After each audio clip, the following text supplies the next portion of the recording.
Shalom, selamat pagi saudaraku yang terkasih di dalam nama Tuhan Yesus Kristus. Khususnya buat jemaat HKBP Pejuang Resort Palmarum dimanapun saudaraku berada. Pada pagi hari ini saudaraku, sebelum kita melakukan aktivitas kehidupan kita sepanjang hari ini, mari kita menyapa Tuhan melalui firman-Nya bersama dengan saya, Evangelis Hermin Siburian. Sebelumnya mari kita berdoa. Allah Bapa yang bertahta di kerajaan sorga, Bapa yang kami sapa di dalam nama Tuhan Yesus Kristus. Terima kasih Tuhan untuk anugerah Tuhan yang luar biasa yang Tuhan sudah berikan bagi kehidupan kami pada pagi hari ini dengan nafas kehidupan serta kesehatan. Ya Bapa, sebelum kami melakukan aktivitas kami, izinkan kami Tuhan untuk mendengarkan suara hati-Mu melalui firman-Mu. Oleh karena itu Bapa, bukakan hati dan pikiran kami, dan biarlah Roh Kudus-Mu yang tetap memimpin kami agar kami mengerti apa yang menjadi isi hati Tuhan yang boleh kami lakukan di dalam kehidupan kami hari lepas hari. Ya Bapa, pimpinlah hamba-Mu yang akan membawakan firman-Mu. Perlengkapi hamba-Mu Tuhan Yesus yang tidak ada apa-apanya. Urapi mulut bibir hamba Tuhan di dalam berucap. Biarlah Tuhan Yesus yang menyembunyikan hamba-Mu di belakang salib-Mu, agar kasih-Mu dan anugerah-Mu ya Allah yang boleh kami nyatakan di dalam kehidupan kami melalui firman-Mu pada pagi hari ini. Berfirmanlah Tuhan, karena kami siap untuk mendengarkannya. Di dalam nama Tuhan Yesus Kristus kami berdoa dan mengucap syukur. Haleluya. Amin.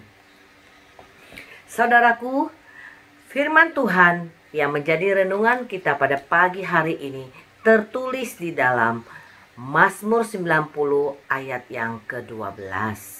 Demikian bunyi firman Tuhan. Ajarlah kami menghitung hari-hari kami sedemikian, hingga kami beroleh hati yang bijaksana. Amin. Demikianlah firman Tuhan. Saudaraku yang terkasih di dalam nama Tuhan Yesus Kristus, Mazmur ini ditulis oleh Nabi Musa. Kita mengetahui saudaraku bahwa Nabi Musa adalah seorang pemimpin rohani yang sangat luar biasa. Musa dilahirkan di tengah-tengah masa perbudakan Mesir, yang mana pada saat itu Raja Firaun memerintahkan agar bayi laki-laki keturunan Israel harus dibunuh.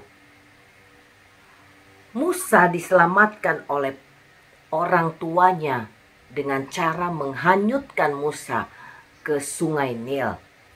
Musa diselamatkan dan ditemukan oleh putri Firaun dan diangkat anak oleh putri Firaun.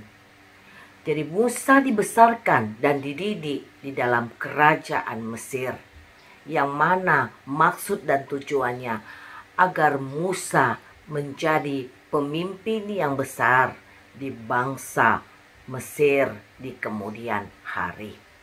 Tapi suatu ketika Musa membela seorang keturunan Israel yang ditindas oleh orang Mesir. Oleh sebab itu saudaraku, Musa lari dari tanah Mesir menuju ke tanah Midian. Di tanah Midian, saudaraku, Musa menjadi pengembala kambing dan domba milik mertuanya Yitro. Saudaraku yang terkasih di dalam nama Tuhan Yesus Kristus, Musa dikenal sebagai orang yang sangat dekat dengan Tuhan dan mempunyai hubungan yang sangat intim dengan Tuhan. Bahkan Tuhan menyatakan saudaraku bahwa hanya kepada Musa lah Dia berbicara berhadap-hadapan seperti seorang sahabat tanpa ada yang harus ditutup-tutupi. Oleh karena Tuhan tahu siapa Musa, maka Tuhan, saudaraku, memerintahkan agar Musa membebaskan bangsa Israel dari tanah Mesir menuju ke tanah perjanjian, yaitu tanah Kanaan. Mendengar perintah Tuhan, saudaraku, Musa bukan langsung menyetujui atau merespon perintah Tuhan tersebut. Karena apa, saudaraku? Karena Musa tahu diri. Karena Musa merasakan dirinya tidak mampu dan penuh dengan keterbatasan.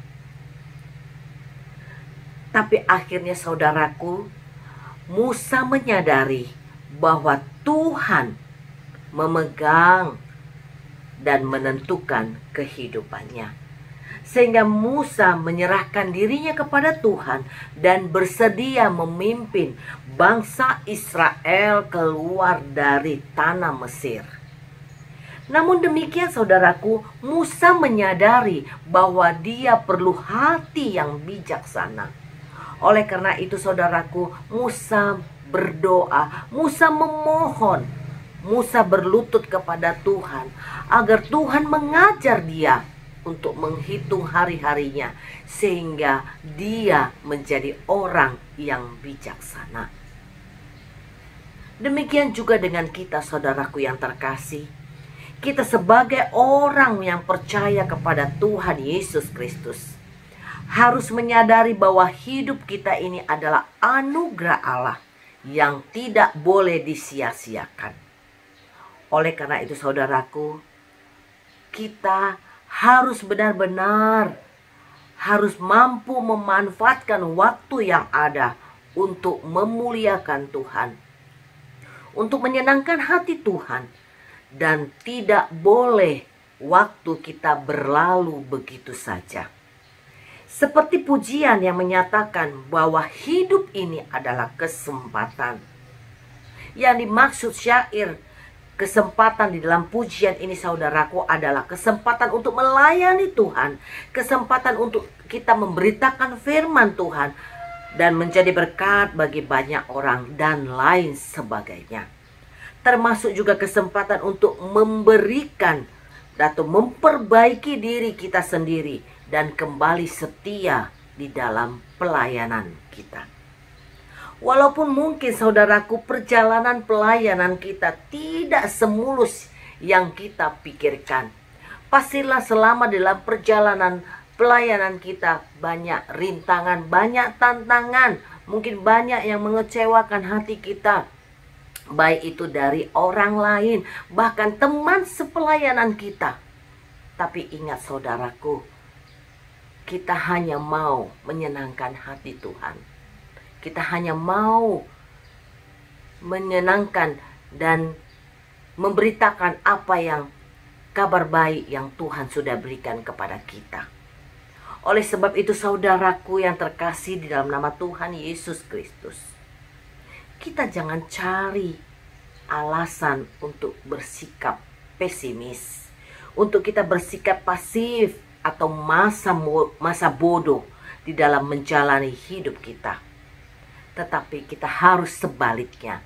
Kita harus optimis, kita harus aktif, dan kita harus peduli serta empati di dalam menjalani hidup kita. Waktu tidak mengenal kata tunggu dulu. Dan waktu tidak bisa menunggu terhadap siapapun tanpa terkecuali, saudaraku. Oleh karena itu, saudaraku yang terkasih, marilah kita menjadi orang yang bijaksana dan menggunakan waktu yang kita miliki untuk melakukan kehendaknya dan untuk menyenangkan hatinya. Saudaraku, tetaplah bersyukur atas anugerahnya pada kita senantiasa. Saudaraku yang terkasih, seperti dinyatakan di dalam 1 Petrus ayat yang kedua, supaya waktu yang sisa jangan kamu pergunakan menurut keinginan manusia, tetapi menurut kehendak Allah. Oleh karena itu, saudaraku yang terkasih, marilah kita pergunakan waktu yang Tuhan sudah berikan kepada kita semaksimal mungkin hanya untuk pelayanan kita dan menyenangkan hati Tuhan. Amin. Mari kita berdoa. Terima kasih Tuhan Yesus untuk firman-Mu yang boleh mengajari kami, yang boleh menuntun kami, serta boleh memimpin kami ya Bapa. Untuk kami boleh meneladani Tuhan Yesus, Nabi Musa, sebagai hamba-Mu yang setia dan terus mengandalkan Engkau di dalam kehidupannya. Oleh karena itu Tuhan, kami juga meminta hikmat marifat dari Engkau ya Allah, untuk kami boleh Tuhan Yesus menghitung hari-hari kami, sehingga kami mempergunakan hari-hari kami ini Tuhan dengan penuh hati yang bijaksana. Tuhan, perlengkapi kami, mampukan kami Tuhan untuk mengikuti sesuai dengan firman-Mu. Ya Bapa, pada pagi hari ini Tuhan, kami juga mau berdoa buat negara kami, Republik Indonesia. Engkau berikan damai sejahtera bagi negara kami ini ya Bapa. Begitu juga pemimpin-pemimpin kami Tuhan, aparat pemerintah yang boleh duduk di pemerintahan kami, dari pemerintahan yang tertinggi yaitu Bapak Jokowi sebagai presiden, sampai aparat pemerintah di tingkat yang terendah, RT, RW maupun di pedesaan ya Allah.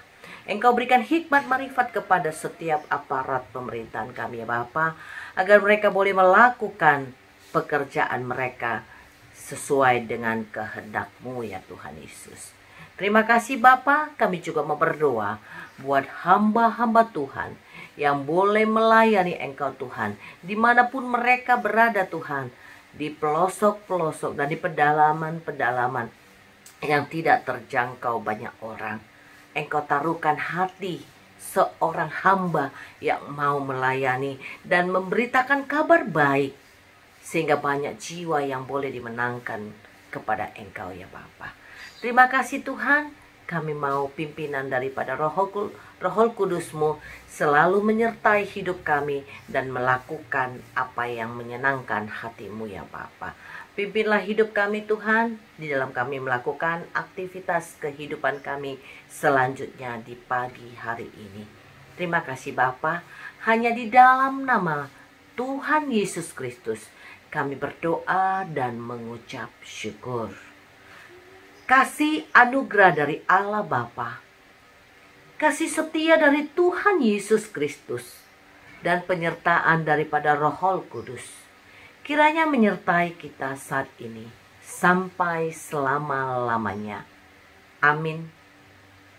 Tuhan Yesus memberkati. Selamat beraktivitas.